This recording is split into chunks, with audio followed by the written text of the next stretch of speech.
तीन चोर रसोई का मटन बिरयानी। भद्रीपुरा नामक गांव में एक जेल था।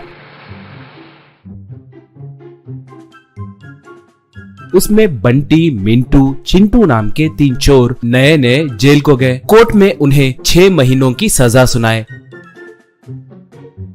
जेलर उन लोगों से रसोई में खाना बनवाने लगा। उनमें से चिंटू को खाना बनाने में बहुत मजा आने लगा। वो धीरे धीरे खाना बनाना अच्छे से सीख गया। खासकर मटन बिरयानी बहुत बढ़िया बनाने लगा।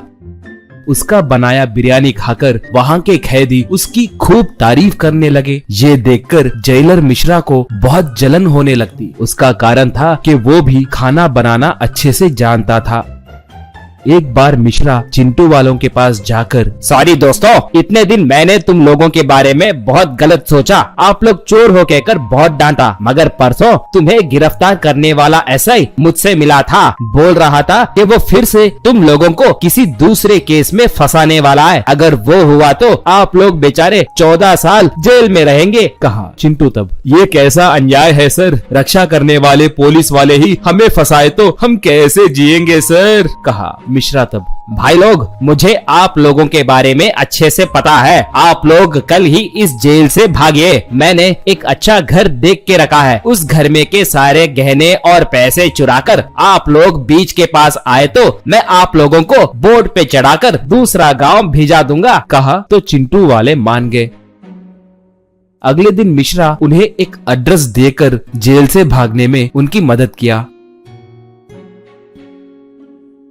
चिंटू वाले उस एड्रेस को ढूंढते हुए उस घर को पहुंच गए।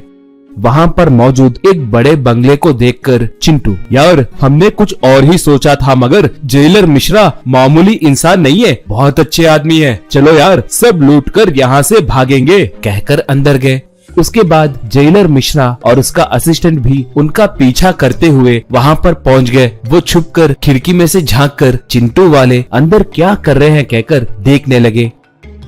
ऐसे चिंटू वाले पूरा घर छानबीन करके बोरियां भर के सोना, पैसे और हीरे इकट्ठा किए।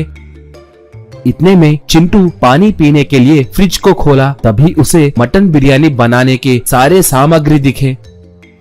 इससे चिंटू उन सामग्रियों को लेकर रसोई में गया। मिंटू वालों के लाख मना करने पर भी उसने मटन बिरयानी बनाना शुरू किया।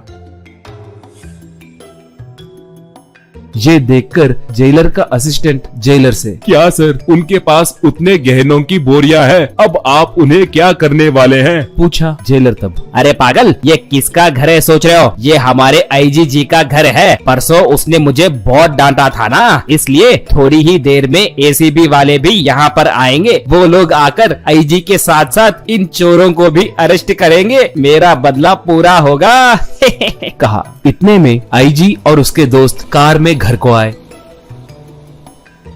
वो लोग घर के अंदर जाकर वहां पर मौजूद चोरों को देखकर अपने बंदूकों को निकालकर मिंटू वालों को धमकाने लगे। इससे वो लोग आईजी को जेलर मिश्रा ने उनसे जो कहा वो सब बताए। तब आईजी, ओहो, तो ये सब मिश्रा का काम है, उसने तो बहुत बड़ा स्केच डाला। मगर भाई, मटन बिरयानी की खुशबू अंदर से क्या खूब आ रही है। मैं गुस्से से तुम लोगों को यही ठोक देने वाला था, मगर उस बिरयानी की खुशबू सुनकर मैं पिघल गया। अब तो बिरयानी पे टूट पड़ना है। तुम जल्दी जाकर हमारे लिए बिरयानी लाओ, कहा।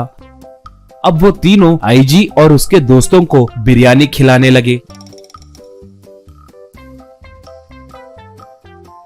ये सब खिड़की में से देख रहा जेलर का असिस्टेंट, सर आप कुछ गलत मत सोचिए सर, आप इतने बड़े बेवकूफ हैं कहकर मैंने नहीं सोचा। कैदियों को भगाना आपकी पहली गलती है, उन्हें हमारे आईजी जी के घर में चोरी के लिए भेजना और ये बात एसीबी वालों को बताना आपकी दूसरी गलती है। देखिए सर, एसीबी वाले और हमारे आईजी सर सब मिलकर कैसे आराम से बिरयानी खा रहे हैं। चिंटू वाले जब जेल से रिहा होंगे तब आईजी वाले उनसे एक होटल शुरू करवाएंगे और आखिर में आपको नौकरी से निकाल देंगे। हाँ, एक और बात, मैं आपके पास दिखा तो मैं मेरी नौकरी भी खो बैठूंगा, इसलिए मैं अब यहाँ से भाग रहा हूँ, कहकर वो वहाँ से भाग गया।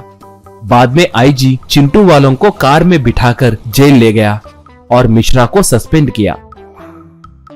बाद में चिंटू से एक अच्छा मटन बिरयानी होटल शुरू करवाया।